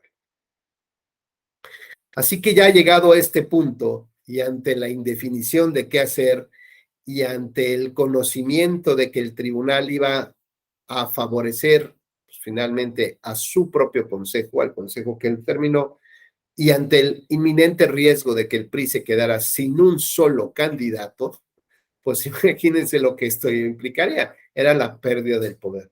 Así que, bueno, se tuvieron que sentar a negociar con la oposición y encontrar una solución que permitiera, digamos, mantener un poco las cosas en el ritmo que deberían de haber sido desde un inicio. Y esto era con el nombramiento por parte del Congreso, de un nuevo consejo integrado, digamos, por mitad y mitad, ¿no? Por el que ellos les habían decidido y por el que el tribunal había aprobado. De esta manera, ya sin cuestionar si este último acto del Congreso fue legítimo o no, si podía darse en el marco de las reformas a los procesos electorales dentro de los 90 días anteriores a la jornada electoral, lo cierto es que ya nadie cuestionó ese tema, ¿no? Ni el tribunal tampoco tenía posibilidad jurídica de revocarlo si nadie presentaba una impugnación. Y entonces esto nos lleva también a pensar que la justicia o la impugnación de los actos electorales no solamente debía de quedar en manos de los partidos, de sus candidatos y de sus componendas, sino que debería de haber, por ejemplo, una especie de procurador ciudadano, ¿no? De defensor del pueblo, una figura que, más allá de los intereses partidistas, pudiera defender la democracia, la corrección de los procesos electorales, ¿no? O bien darle la posibilidad a los ciudadanos de que ellos pudieran presentar los medios de impugnación correspondientes para cuestionar este tipo de actos. Sin embargo, conforme a la visión formalista que se tenía en esa época de cómo se construían las leyes, de cómo se aplicaban, interpretaban, pues no dio como que estos pasos, no prosperó, digamos, hacia otros ámbitos. Pero bueno, lo importante es que aún a pesar de que en esas épocas se mantenía este esquema de análisis formalista, porque así venía todo el derecho, así fue enseñado el derecho en México, así predominaba en buena parte del mundo esta visión del derecho, bueno, pues se confronta o se enfrenta con la realidad y hace necesario empezar a llevar a cabo otro tipo de análisis y de procesos para poder tener profundidad en el conocimiento del fenómeno jurídico, es decir, en qué medida la respuesta contesta la pregunta en toda su complejidad, en qué medida considera que todos los problemas ya se abarcan, todos los problemas del asunto, atiende la respuesta a los aspectos más importantes y significativos de lo que planteamos. Entonces, como ven, pues ya tenemos una idea muy clara, muy concreta, integral, muy completa de un punto, solo si seguimos este tipo de preguntas y tratamos de responder. Es decir, son estándares, son reglas que nos permiten llevar a cabo procesos de razonamiento mucho más complejos, pero que al mismo tiempo nos divierten más, que al mismo tiempo nos permiten tener un mayor conocimiento y podemos ahora sí sentirnos con mayor tranquilidad, por ejemplo, hasta para subir un tema en una mesa de negocios, de un restaurante, en una reunión con los amigos, con la familia, en el trabajo, en fin, ya tenemos esta posibilidad de hacer estos análisis. Y conforme lo vayamos haciendo más, con mayor frecuencia, pues también esto permitiría ayudarle a nuestros compañeros o compañeras cuando tienen una propuesta, pues hacer este tipo de preguntas, ¿no? para que se esfuercen justamente en llevar a cabo procesos de análisis mucho más profundos. Y a veces nos daremos cuenta que nos quedamos en la primera pregunta, ¿no? ¿Por qué? Porque se carece de este conocimiento y estas herramientas para poder llevar a cabo argumentaciones mucho más complejas, más contundentes y que puedan favorecer también a los intereses de los clientes, de quienes lleven casos, que lleven litigio, pues justamente llevará un planteamiento mucho más profundo hacia los jueces y que obligadamente los harán pronunciarse sobre todos estos elementos. De lo contrario, bueno, podría justamente alegarse en una instancia superior que hubo una falta de congruencia y de exhaustividad en la resolución. ¿Por qué? Porque además de que se plantearon todos estos aspectos, el juez no tuvo oportunidad de referirse a ellos. Otro de los elementos que se consideran en este conjunto de reglas, pues es la amplitud. Y tenemos que preguntarnos si ya en nuestra respuesta, si podemos encontrar otra perspectiva, otra forma de examinar la situación desde un punto de vista de conservador, que habría que considerar desde un punto de vista de la filosofía de la justicia, que habría que considerar desde el punto de vista de la filosofía de un Estado libertario o desde la filosofía de un Estado comunitarista. ¿Cómo podríamos llegar a estas mismas conclusiones o qué visión nos darían en ese sentido, ¿no? Por ejemplo, hablamos de la prisión, hablamos, por ejemplo, de una conducta que se denuncia ante el Ministerio Público. Y el Ministerio Público, con los hechos y algunas evidencias que le fueron presentadas, considera que hay datos suficientes como para iniciar una investigación, para utilizar recursos públicos y el aparato estatal para llevar a cabo una investigación. Y que seguramente esta investigación, ya de inicio, va a afectar derechos fundamentales.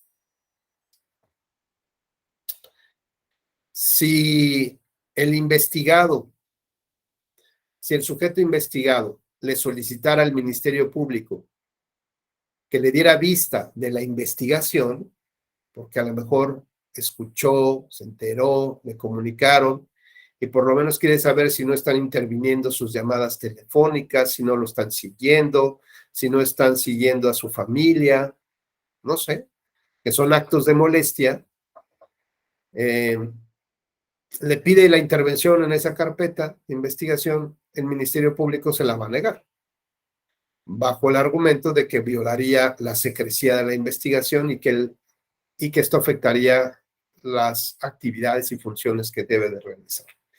Ante esta negativa, sabemos que se puede presentar un amparo indirecto y el juez de distrito tendría que resolver este punto, digamos, bajo dos posibles visiones.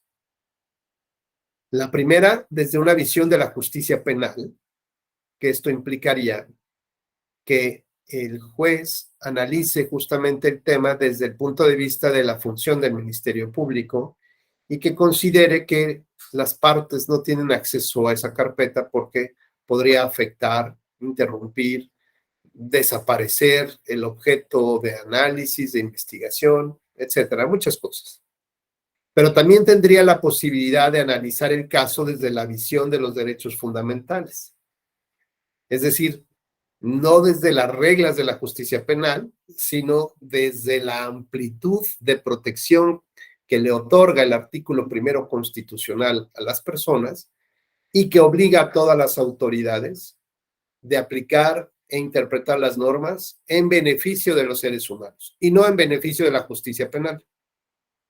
En este principio de interpretación pro homine y de maximización de los derechos fundamentales, implicaría que debería de resolver dándole esta intervención a la persona. O bien exigiéndole al Ministerio Público que justifique de una manera más profunda la razón por las cuales no podría dársela. Y si no encuentra esa justificación, entonces debería abrirle la carpeta, ¿no?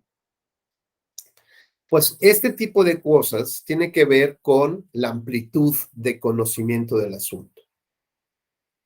La idea es preguntarnos si solo hay una forma de mirar el tema o podemos encontrar otras visiones distintas. Y aquí les acabo de poner un ejemplo de cómo el mismo caso puede ser analizado a partir de dos visiones distintas. La visión de la protección de la justicia y de las reglas penales, o bien desde el punto de vista de la protección de los derechos humanos. Y ambas visiones podrían ser válidas. Lo importante es que el juez de distrito tendría que decir por qué se decanta por una o por otra. Y sobre todo, justificar con mayor medida y mayor intensidad por qué no se decantó por el análisis de la protección de los derechos fundamentales. Otro punto tiene que ver con la lógica. Se desprende de lo que se dijo, por qué se dijo, o sea, es las premisas sobre las que voy construyendo realmente me llevan a ese punto o tengo saltos que me permiten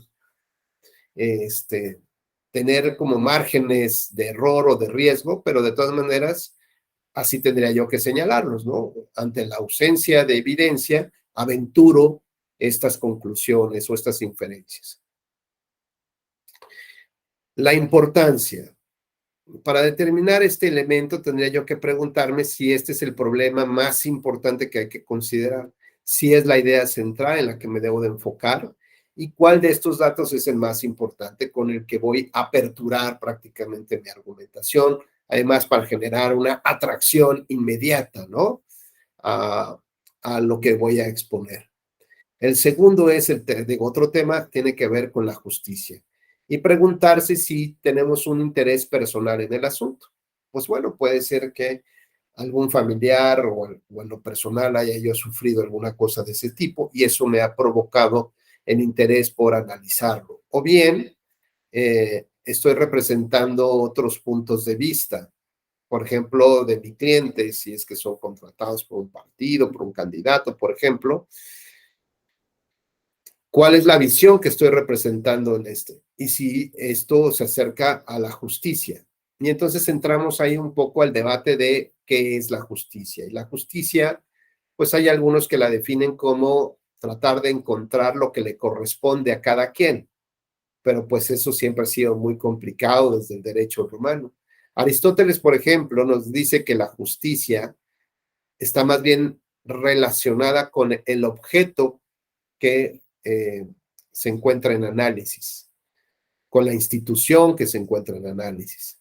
Y así ponía el ejemplo de una flauta, ¿no? Que era o de un violín, de una flauta, ya después lo podemos poner el caso de un violín, que tiene una construcción excepcional, pero que todavía funciona, y que probablemente haya dos personas, dos entes que quieran, que reclamen los derechos del violín y que ambos tengan razón para poder quedarse. Uno de ellos es un museo que pueda exhibir ese violín porque es de los pocos que existen en el mundo, dadas sus características, pero que además se conserva en una situación espectacular. Y el otro, un gran violinista, ¿no? Un gran artista, y que pues lo que él quisiera es que se pudiera, la gente escuche esos sonidos que provocan ese instrumento, ¿no? Este virtuoso del violín. Bueno, pues para Justiniano en el derecho romano, pues habría que determinar cuál de los dos tiene mayor derecho sobre la cosa. En cambio, para Aristóteles, la justicia radica en el objeto mismo, en la creación y finalidad de ese objeto de esa institución. Y si ese objeto surgió para ser tocado y escuchado y admirado, pues evidentemente en términos aristotélicos, quien debería de tener el violín sería el virtuoso del violín y no el museo. Y así podríamos hacer un análisis diferenciado con visiones distintas del concepto de la justicia. Por lo tanto, es importante llevar a cabo estos análisis y darles el soporte que necesitan. Bueno, pues nos estamos acercando ya hacia el final de nuestra charla. Vamos a hacer un par de ejercicios prácticos con todos estos elementos que hemos dado a partir de este taller del pensamiento crítico. Por lo pronto, tendríamos que fijar de todas estas reglas, estos estándares que les acabo de mencionar, tendríamos que fijar un punto en concreto que quisiéramos analizar, ¿no? Y, por ejemplo, se me ocurre que pudiera ser el tema del rebase a los topes de gastos de campaña. Una causal de invalidez de la elección que me gustaría estudiarla. Y entonces tengo tres pensamientos sobre el rebase a los topes de gastos de campaña. El primero es, ¿en dónde está establecido y por qué? Pues ese está en la Constitución, en el reglamento, en la ley. Ah, está en la Constitución. Ok. Ya el primer tema está resuelto. ¿Dónde está? En la Constitución. El segundo tema, ¿qué implica un límite? ¿Quién fija el límite? ¿Por qué se fija ese límite? ¿Es justo ese límite? ¿No? Empiezo a hablar de tres temas. Y luego, ¿quién revisa que se rebase ese tope? O sea, ¿cómo se llega a determinar el rebase al tope? Ya tengo tres pensamientos sobre ese tema. Luego yo podría hacer preguntas, dos preguntas sobre cada tema. La primera es, ¿por qué está en la Constitución y no en la ley? ¿Qué me quiso decir el órgano que modifica la Constitución? Y si está en la Constitución, ¿significa que eso abarca para todos los estados? ¿O solamente, o cada estado puede tener una modulación específica de su rebase a los topes?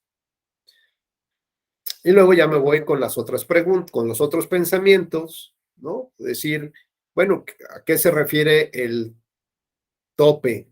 Significa que hay un tope, hay un límite. ¿Quién fija el límite? ¿Por qué se fija el límite? En atención a qué se fija el límite. ¿Podría haber un solo límite para elecciones de diputados a nivel nacional? ¿Un solo límite para las elecciones municipales? ¿O de qué depende? Ah, pues de población, de los costos.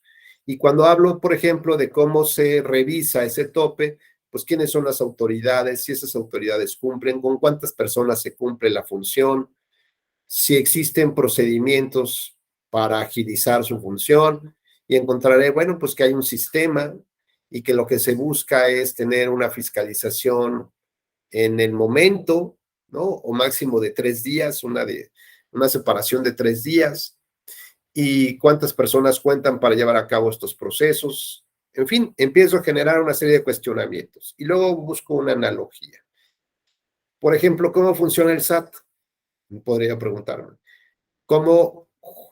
Otra analogía podría ser con el ejercicio de cuánto dinero asigno al súper de cada semana, de cada mes. Si fijo un análisis, pongo un límite y respeto ese límite, ¿y qué pasa si no respeto ese límite? Si doy más dinero del límite, ¿se va a gastar? ¿O todos tenemos que sujetarnos? En fin, empiezo a hacer analogías de distintos temas y luego lo que busco es ampliar mi universo de análisis viendo un video, leo un artículo o veo una película que tenga que ver con malversación de fondos, con recursos, y no solamente en lo electoral, ¿no? Sino puede ser en temas de una empresa. En fin, empiezo a hacer como un análisis. Veo un video en YouTube, escucho a otro conferencista o a un representante, o el debate parlamentario, o el debate en el consejo, etcétera, etcétera. Es decir, empiezo a ampliar mi información. Después, nuevamente, vuelvo a formular el 3-2-1. Con la nueva información debo generar tres pensamientos, dos preguntas respecto de cada pensamiento y una analogía, y nuevamente ampliar la información. ¿Así cuánto? Pues hasta que yo considere que ya he ampliado de una manera suficiente y profunda y que he tratado de abarcar todos los casos, es decir, todo el fenómeno. Por ejemplo, analizaría yo qué tanta facilidad hay para que haya dinero sucio en las campañas y que no se reporten. ¿Con qué certeza los reportes de los partidos políticos se ajustan a la realidad de sus gastos? Es decir, ¿estarán mintiendo en sus reportes? ¿Estarán consiguiendo facturas falsas? Hay un catálogo de proveedores autorizado por el INE, más o menos se cumplen un precio promedio estándar. En fin, hago yo, digamos, todos estos análisis para generar este universo del discurso. Y empiezo a utilizar el protocolo, este protocolo que acabamos de ver con todas estas preguntas que tenemos que hacernos, ¿no? De si la pregunta es la más adecuada, si cumple con los objetivos, si abarca todos los fenómenos, etcétera, etcétera. Y entonces analizo lo siguiente, yo pienso que este tema en particular del rebase del tope de gastos de campaña, desde el punto de vista de la ciudadanía, pues debe de tener estas características. Desde el punto de vista de la autoridad, debe mirarse de esta manera. Desde el punto de vista de los partidos y candidatos, ¿qué es lo que hace que ellos tengan que buscar más recursos? ¿Acaso será, y ahí vuelvo a preguntar, ¿acaso será que los límites están muy bajos? ¿Acaso será necesario establecer un límite?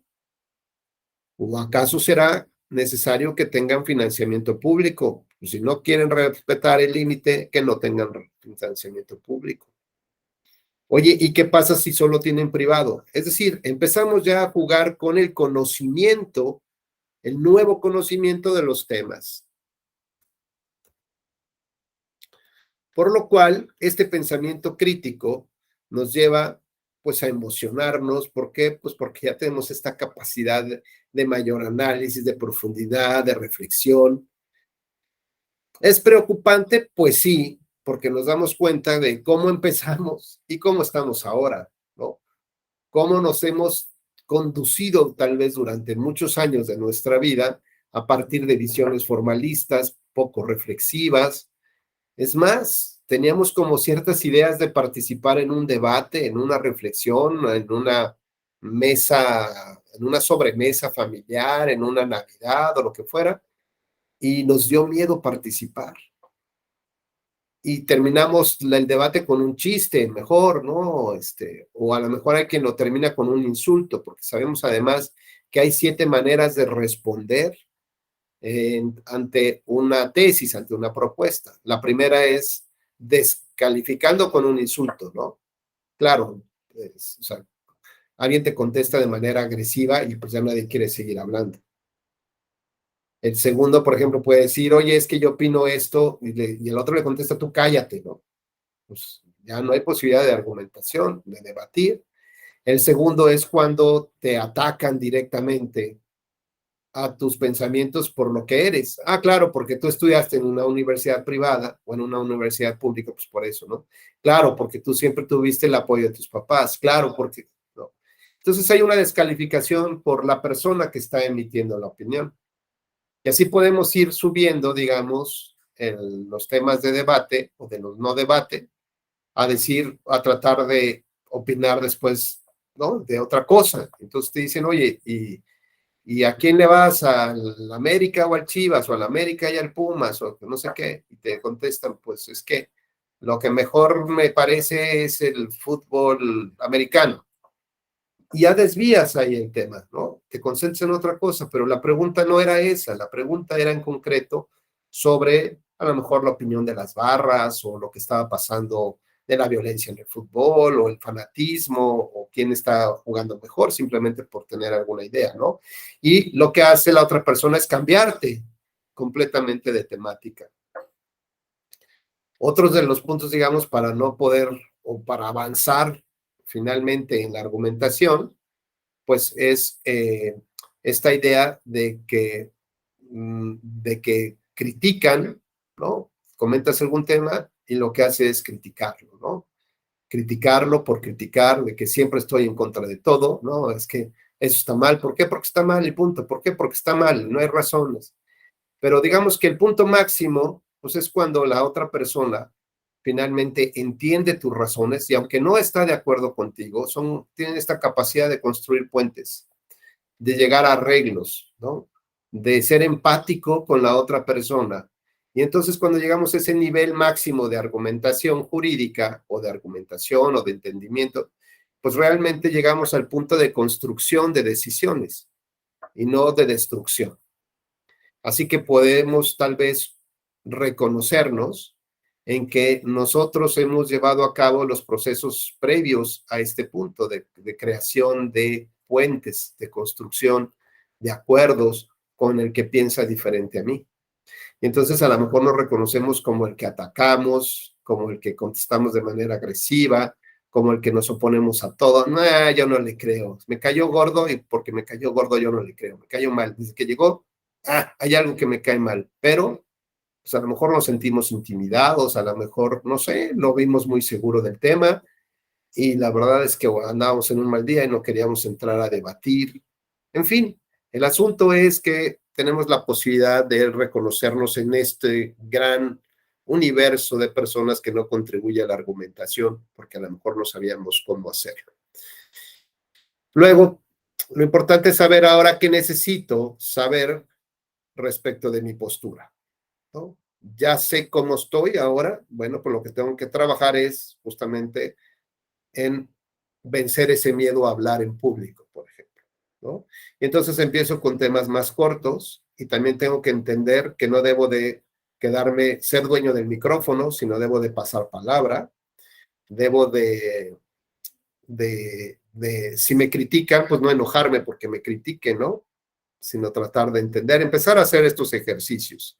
Y lo más importante es, o parte de lo más importante es, si yo soy una persona única e irrepetible, si conmigo se rompió el molde, es decir, yo no soy copia de nadie, ¿yo qué podría aportar? Desde mis propias circunstancias, desde mi propio conocimiento, ¿qué puedo yo aportar para contribuir o para mejorar estas cuestiones? Bueno, pues nos acercamos justamente a esta Riding a última. motorcycle without a helmet is dangerous. It increases the risk of death or serious injury if you crash. And yet some people like to ride without a helmet. Assuming such people are willing to pay their own medical bills, should they be free to ride a motorcycle without a helmet? Or should the law require cyclists to wear helmets for their own good?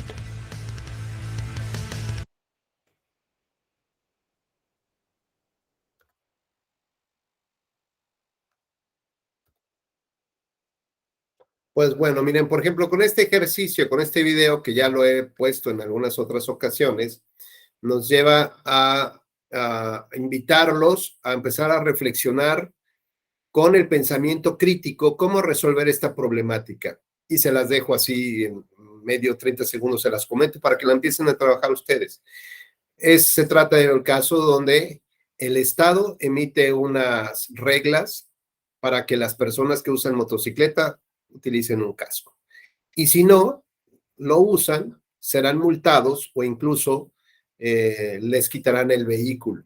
Y el argumento que da el Estado es que las lesiones que se pueden provocar sin casco son mayores y esto representa un costo económico importante para el Estado.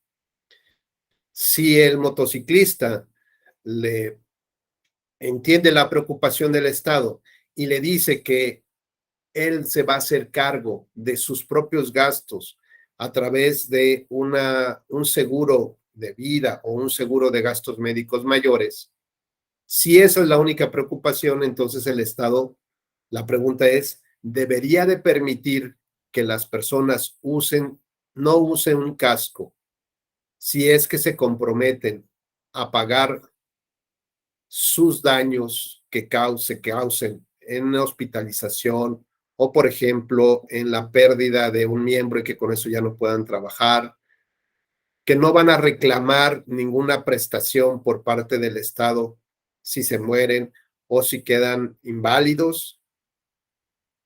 Y entonces nos tendrá que llevar nuestra reflexión a analizar qué tipo de Estado es el que como sociedad queremos. un Estado en el que permita las libertades de decisión de los ciudadanos para ejercer sus derechos fundamentales, o un Estado que imponga, que nos cuide y que sea un Estado de tipo paternalista. Pues hasta aquí quedamos con esta plática. Ojalá haya sido de su interés los temas que tienen que ver con este pensamiento crítico y la manera como podemos y debemos de llegar a las resoluciones finales, ¿no? A partir de las distintas evidencias y las conclusiones probatorias. Pues muchísimas gracias por su gentil escucha y estoy seguro que nos estaremos viendo en alguno de otros cursos de la Escuela Judicial. Que tengan muy buen día. Feliz inicio de semana. Gracias.